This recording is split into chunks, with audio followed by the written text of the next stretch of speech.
प्रेमी संग फरार हुई सीतामढ़ी की लेडी मुखिया रेखा देवी को आखिरकार पुलिस ने बरामद कर लिया। हालांकि उसका कथित प्रेमी पुलिस की पकड़ से अभी भी दूर है। पुलिस ने महिला मुखिया को कोर्ट में हाजिर किया है, जहां उसने जज के सामने खुद को पाक साफ बताया है। महिला ने जज को बताया कि उसके तीन बच्चे हैं। वो प्रेमी संग नहीं भागी थी, बल्कि अपनी मर्जी से मायके चली गई थी, क्योंकि उसका पति उसे प्रताड़ित करता है।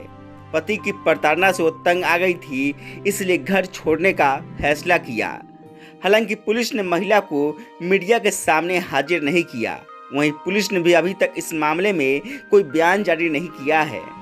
इधर महिला के कोर्ट में दिए बयान को अगर सही मान भी लिया जाए तो भी इस मामले में कई नए सवाल खड़े हो रहे हैं। सबसे बड़ा सवाल ये है कि जिस दिन महिला लापता हुई उसी दिन से उसका कथित प्रेमी भी गायब है। आखिर वो कहाँ गया? दूसरा ये कि इस मामले को इतना अधिक मीडिया कवरेज मिलने के बाद भी महिला को पुलिस के सामने आने में इतना अधिक समय कैसे लग गया? हालांकि ये सब जांच का विषय है। अब आपको पूरे मामले से रूबरू कराते हैं। सीतामढ़ी के खाप खोपड़ा पंचायत की मुखिया रेखा देवी की पति ने बताया कि 9 मार्च को सुबह टहलने के दौरान रेखा देवी गायब हो गई। उसके बाद उन्होंने अपनी पत्नी की काफ़ी तलाश की, बावजूद वो नहीं मिली और उसका मोबाइल भी स्विच ऑफ आ रहा था। थक हार कर 15 मार्च को थाने में अपनी पत्नी के अपहरण होने का उन्होंने मामला दर्ज कराया। उन्होंने खाप खोपड़ा पंचायत के राम प्रकाश कापड़ और उनके 2 बेटों को इस मामले में आरोपी बनाया था। थाने में दर्ज कराए मामले में उन्होंने बताया था कि तीनों शादी की नीयत से महिला मुखिया को बहला फुसला कर ले गए हैं। वहीं इस आरोप के बाद कई चौंकाने वाली जानकारी सामने आई थी। बताया जा रहा है कि संजय कापड़ और रेखा के पति राम अयोधी पासवान काफ़ी अच्छे दोस्त थे। रेखा की शादी राम अयोधी पासवान से साल 1999 में हुई थी। उससे पहले ही राम अयोधी के घर पर संजय कापड़ का आना जाना था। रेखा की तरह संजय कापड़ की भी काफ़ी पहले ही शादी हो चुकी थी, लेकिन पत्नी के साथ संजय के संबंध ठीक नहीं थे, जिसको लेकर संजय कापड़ की पत्नी और बच्चों ने सालों पहले उसे छोड़ दिया था। संजय की पत्नी अपने बच्चों के साथ दिल्ली में रहती है। अकेले रहने की वजह से संजय का रेखा के घर कुछ ज़्यादा ही आना जाना था। उधर रेखा देवी महत्वाकांक्षी महिला थी।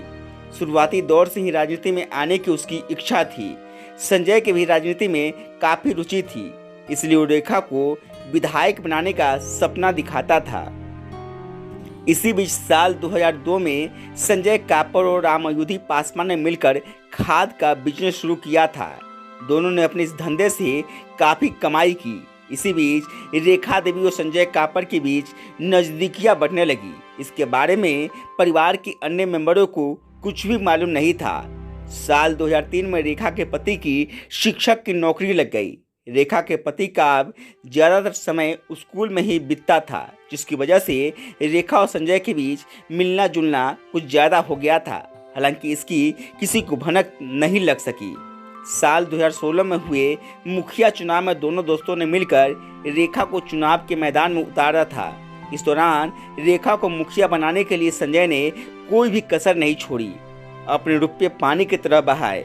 उस चुनाव में तो रेखा को सफलता नहीं मिली, लेकिन इस बीच रेखा और संजय की नज़दीकियों के बारे में परिवार वालों को भनक लग गई। परिवार ने दोनों को समझाने की कोशिश की, फिर भी दोनों छुप छुप कर मिलते रहे। बताया जा रहा है कि रेखा के बड़े बेटे ने अपनी मां के प्रेमी संजय को मारने के लिए भी धमकी दी थी। हालांकि कुछ समय बाद फिर ये सब कुछ अच्छे से चलने लगा। इसी बीच साल 2021 में दोबारा पंचायत चुनाव नज़दीक आ गया, जिसके बाद फिर से प्रेमी और पति ने आपसी सहमति से रेखा को पंचायत चुनाव में उतार दिया। इस बार रेखा 161 मतों से चुनाव जीतकर मुखिया बन गई, लेकिन अब रेखा की जीत ने उसके पति और प्रेमी के बीच दूरियां बढ़ा दी। संजय का कहना था कि चुनाव में उसका काफ़ी पैसा खर्च हुआ है, उसका हिसाब कैसे होगा। रुपयों के विवाद में दोनों के बीच तल्खी बढ़ती गई। इसी बीच 9 मार्च को रेखा अचानक घर से गायब हो गई, जिसके बाद 15 मार्च को रेखा के पति ने स्थानीय थाने में संजय कापड़ समेत 3 लोगों के खिलाफ पत्नी के अपहरण की प्राथमिकी दर्ज कराई थी। हालांकि महिला मुखिया की बरामदगी के बाद इस मामले में कई और भी खुलासे हो सकते हैं।